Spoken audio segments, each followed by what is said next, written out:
শহীদ মুক্তিযোদ্ধাদের আমি স্মরণ করছি।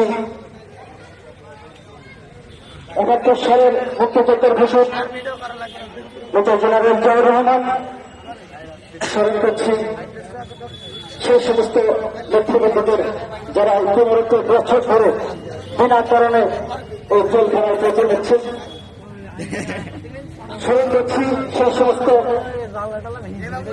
নির্যাতিত নিকৃষ্ট এই চন্দ্রপুর সহ সারা বাংলাদেশের যারা আগানে বাগানে মাঠে ময়দানে ঘুমিয়ে দিন কাটিয়েছেন, ১৫টি বছর ধরে কষ্ট করেছেন, আজ তাদের এই কষ্টের অবসান ঘটেছে।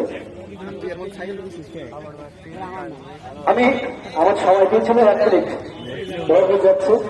আমি বেশি কিছু বলবো না। আজকের এই কথা বলার মতন পরিবেশ নেই। কথা বলবেন আমাদের ইউনিয়ন বিএনপি, আমাদের জেনারেল কমান্ড থেকে।